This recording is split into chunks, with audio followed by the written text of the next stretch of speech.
to this edition of Editor's Notebook. My name is Mark O'Keefe. I'm the editorial page editor for the Herald-Standard. With us today, we have Chantla Colon, and we have Tina Tucker. They're from the group called Makin A Change, that group that was formed with the idea of trying to help the high school, some of the high school students at Uniontown High School, some of the girls that are attending the school there. So, Chantla, why don't you talk about how, you kind of started thinking that maybe a group like this was needed, and what were some of your reasons behind trying to start the group? What I saw that caused Making a Change to be created was just a negative event that was involving a lot of the high school girls at one period of time, and it was just very degrading, disappointing, and saddening.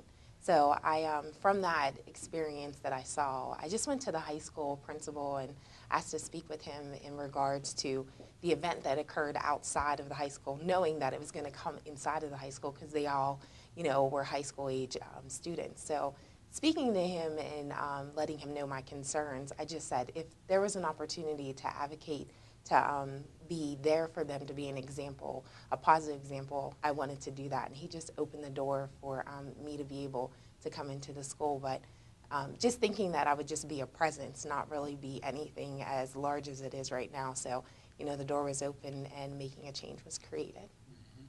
So how did it kind of evolve then? How it evolved was I actually reached out to several people, and actually Gina Jones and Tina Tucker, the other two mentors in the program, actually responded and just jumped on board and actually trusted the vision that God had given to me and the leadership qualities that they felt that I had. And we just went full force and went and spoke to the principal again as well, and then presented the Making a Change after school mentoring program to the school board in February.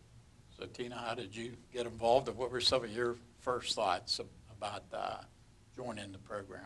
I've always wanted to work with the youth, and being from Uniontown, and I got a chance to move away to go to college and come back, I think there was a need for something like this. When Chantla approached me, I was super excited and just wanted to be involved. I feel like we should always give back to our community, and this program is needed. These girls don't have positive examples in their everyday lives of women, working together or, just experience new things and exposing themselves to new things, and I just wanted to be a part of it.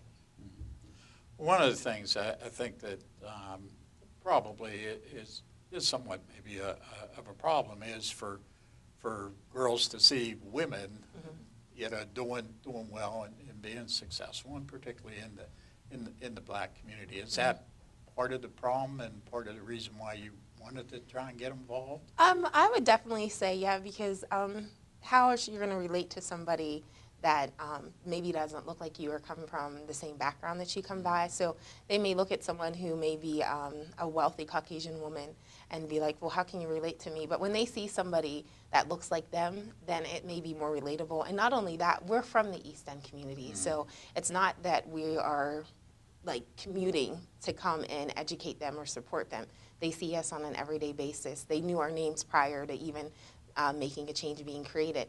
And what better example is to see somebody that's living it and experiencing it now actually investing in you. So the biggest thing is making sure that they have a relatable example. And we happen to be positive, we happen to be professionals. I'm very adamant of making sure that they know that we have a foundation for them. We have an investment in them, and it's not an investment of a value of $1. It's making sure that they have a better life, a better future, and then just knowing that someone cares for them, because as Tina stated, it may be something that they don't get on an everyday basis. And so, not all examples or all leaders or even people that care for them are within their homes or their four walls. So it can be a community leader, it can be a friend, it can actually be a stranger. So we just took the next step to make sure these girls weren't going down and just deteriorating because there was no example for them. So we took it upon ourselves with the support of each other to say, we're going to make a change, we're going to do a change. So what was involved in setting up the curriculum? I think it was an 8-week program, right? We have a great professional that will actually be getting in more detail on that, and that's Gina Jones in regards to the curriculum and how it was made. We wanted to make sure that we gave them skills that they could apply on an everyday basis, not just something that certain particular situations. So it's curriculum based on that's going to reinforce what the school in regards to the academics need, in regards to career readiness, college readiness, and just making sure that they know how to present themselves in a positive way and not so much in a way that society sees acceptable, but in a way that they can feel confident in their own decisions as being leaders of their life.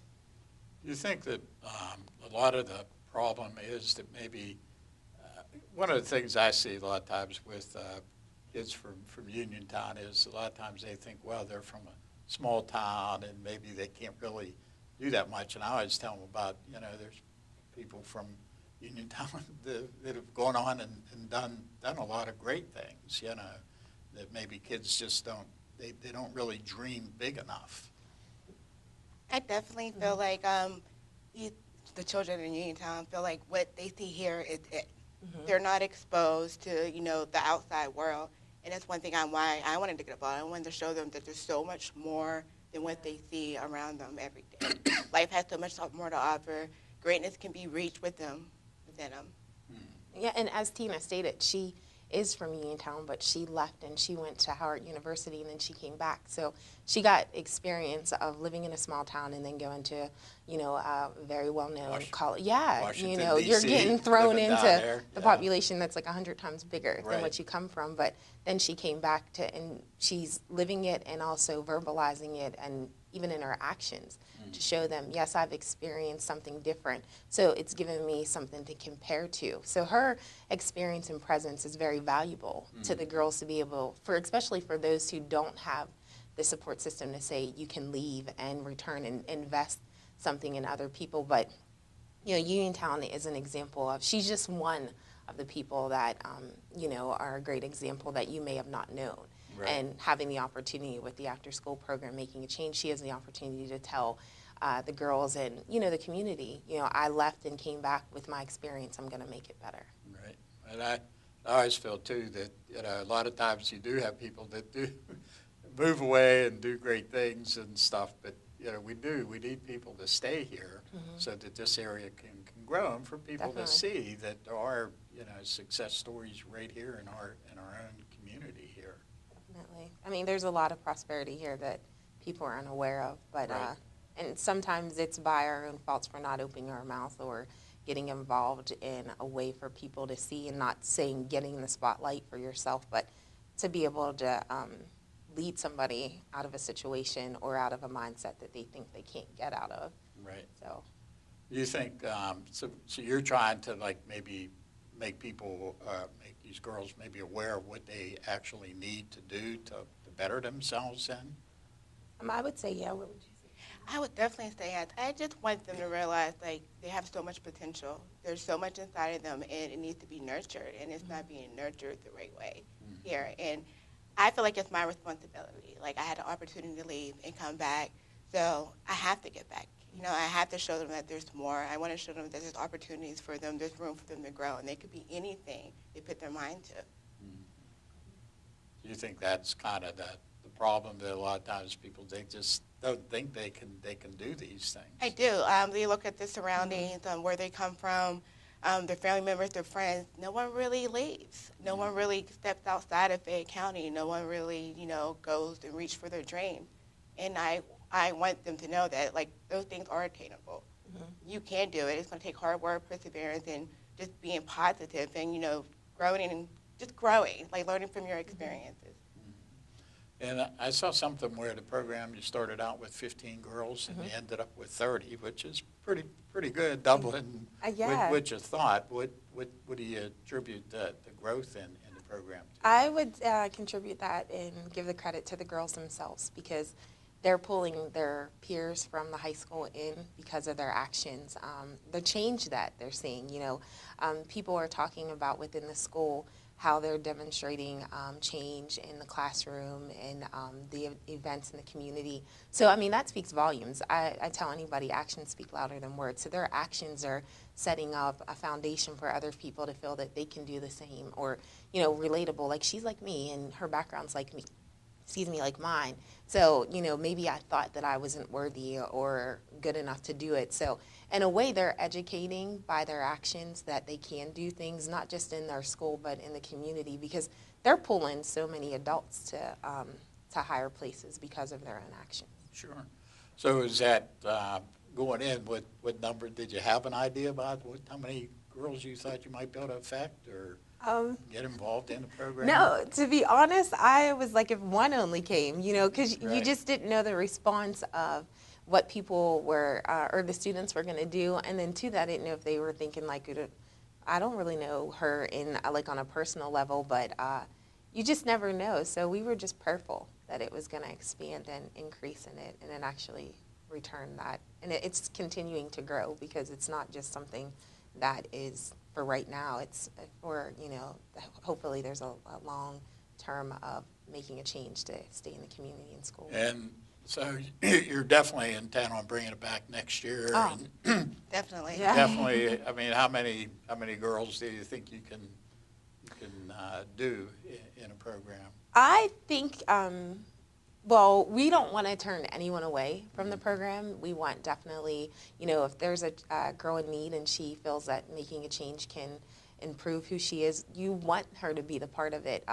Again, there's 3 of us, and we're taking on the challenges and the obstacles that come with being 3 people and having something new. And anything new at first, it's a slow to like catch on, but once it catches on there, you know, I believe that it's probably going to triple by the time enrollment starts for the 2014-15 school year, because there's so many 8th graders that are going to be transitioning to high school that are now hearing about the program, reading about the program, and just seeing the girls in the community. So the actions, once again, are going to pull in enrollment to increase. So God willing, we'll just continue to grow and be able to take on the responsibility and still keep it intimate in the way that we want to get to know the girls, and make sure that we're encouraging them where they feel like it's a one-on-one, but they're in a group. So, but the girls that are already existing are definitely going to be a huge support, because a vision is to make them mentors themselves. So it's not just something with myself, Gina, and Tina. Okay, well, that's, we're going to take a break. Stay tuned. We'll be right back. It is so easy to give back. I don't have a lot of money to help people, but I do have something. I have time. Get up and do something. Just imagine how strong a society we could be. Every one of us has a role to play in making our communities and our country stronger. Discover yours. Help us continue to make a difference in the life of our nation. Go to serve.gov and find the opportunity that works for you. And this message is brought to you by the Corporation for National and Community Service.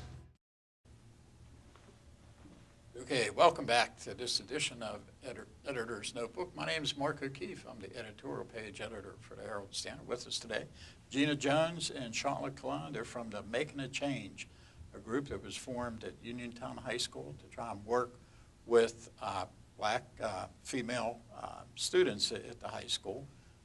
In the first part of the program, Chantla was talking about how the program got started and how you felt there was definitely a need for this type of program to show the girls that it is possible to be a success here in Uniontown, and there's a whole big world out there for them to do. And then how you got Gina and Tina Tucker, who was on our show in the first segment, kind of signed on as mentors for the program. So let's talk about the curriculum and what you felt was important for these girls maybe to learn, and how you set up the curriculum. Sure. So when Chantla had approached a group of us, and Tina and I were fortunate enough to respond and connect with Chantla, we realized that we came from 3 very different yet very similar backgrounds. So Tina is a family service worker with Head Start of Fayette County. Chantla is an office assistant with Persian Court for cross skates. And then my background is education, but I also am a certified coach, trainer, and speaker with the John Maxwell team. And all three of those experiences, professional and personal, collectively working together, became a pretty awesome recipe for success. So what we did was sat down and looked at a curriculum and thought about what are things that we felt that young people really needed to hear, and not in a preachy way, not in a lecture format, not in a formal standardized education way, but in a communicative, informal way, but still follow a very strict disciplined curriculum. So we looked at Dr. Maxwell's Youth Max program, and we identified that there was information about personal development and growth, as well as we felt the need to incorporate college and career readiness, and discuss topics like effective decision making and what a healthy relationship looks like and how to communicate effectively. And then we, put in some information about how to effectively use social media. And appearance and dress and some of those things that we tend to overlook and don't really communicate well with our young people. So we had presented that to the principals. They liked the idea, and then we went and presented it to the school board, and they all unanimously voted to move forward with the program. So the first week, we started with personal character and personal growth. For each session, our students are given an agenda where we start off our program in a moment of silence, and then we move into a discussion of what our goals are for that week. And if another week had passed, then we would have talked about what we did the week before.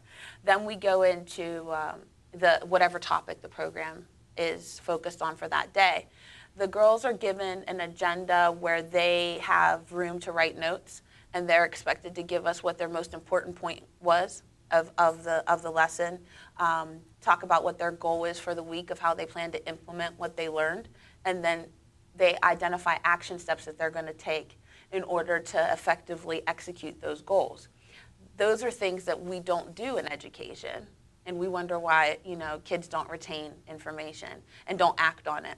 So our first lesson, we talked about personal growth and personal character, and then our curriculum went a completely different route. Yeah. And I think that's kind of a neat thing in a way, because life changes. It happens. Things change. And what happened was there was a fatal accident. Two Uniontown kids were killed in the accident. Terrible tragedy here in Uniontown. So I'm sure that a lot of the girls in the class probably knew these kids that died and were affected by it. So had to try and react to that, I would imagine. The car accident was literally the second week of the program. And the girls in the program, we knew that they needed our attention, our affection. We too needed to figure out how we would give it and how we would respond. And so after consulting with each other, we allowed the program to go more in a direction of what the girls wanted and let them take the lead. To back up a little bit, our program has become predominantly African-American girls, but it's not just for African-American girls. Our program was created out of a unfortunate incident where girls weren't really presenting themselves like they should, but it's not just for at-risk kids. Because our girls are very intelligent, very strong-minded, and creative, they were able to in turn take this program and make it their own. Yes. And so after the accident, and Chantla can chime in on this, the girls created several programs and several activities in response to what happened.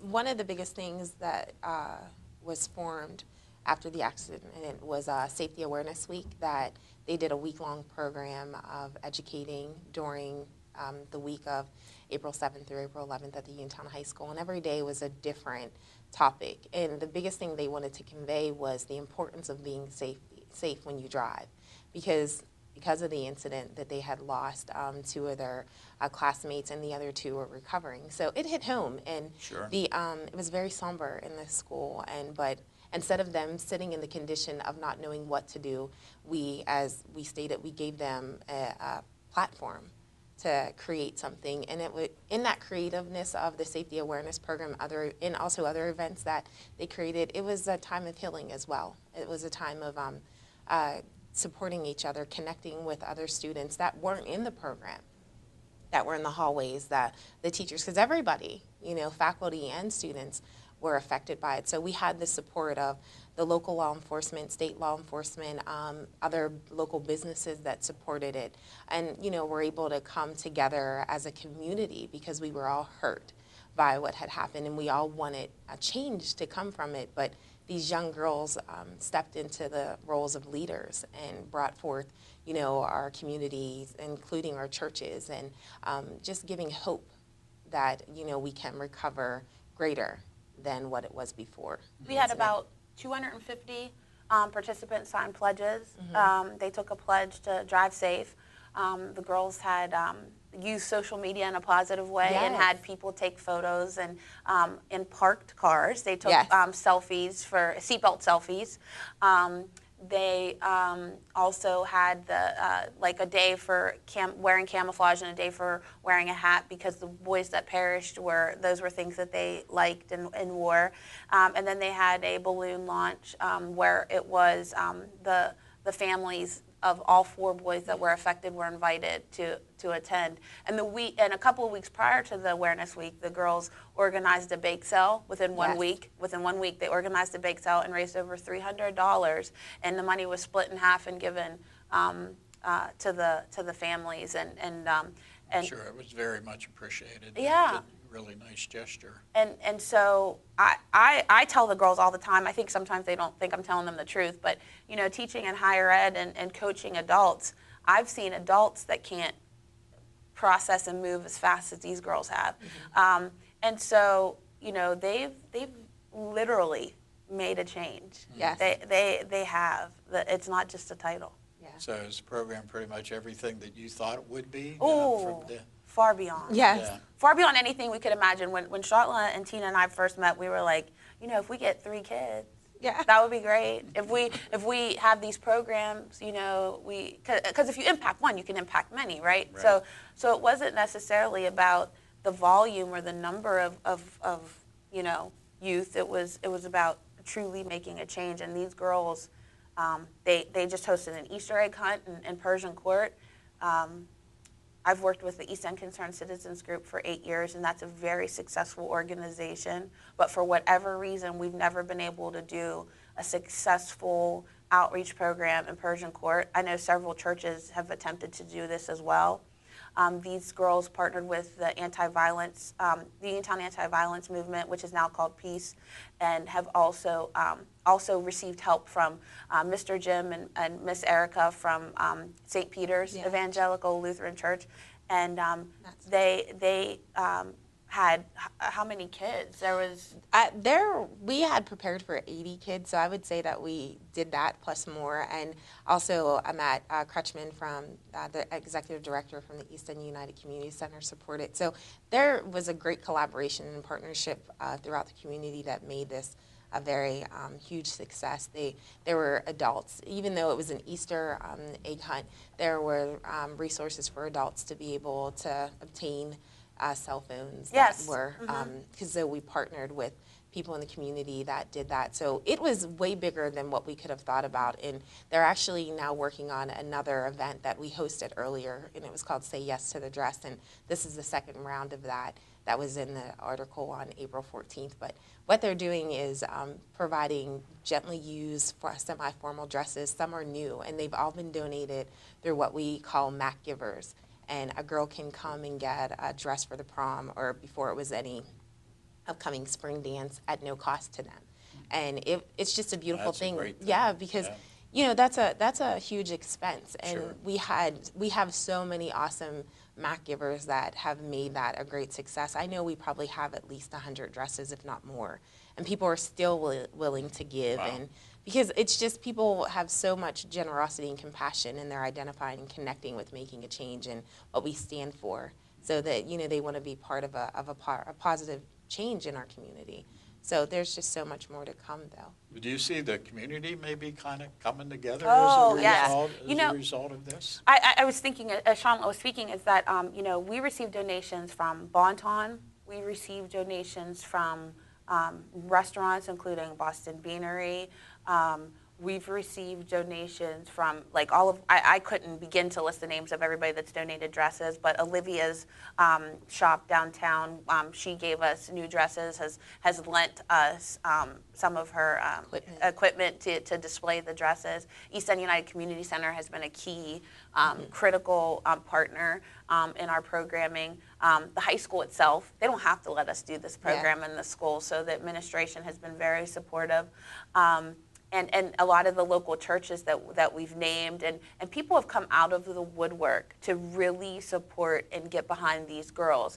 And one thing I will say, in being a community advocate and working in community for a long time, and you can speak to this, Mark, too, is that for everybody across all colors, across all levels of income, across all differences, political parties, to come together behind one group is rare. Right. And I have never seen more commitment and more and a level of eagerness and hope and spirited giving ever. Never have seen it.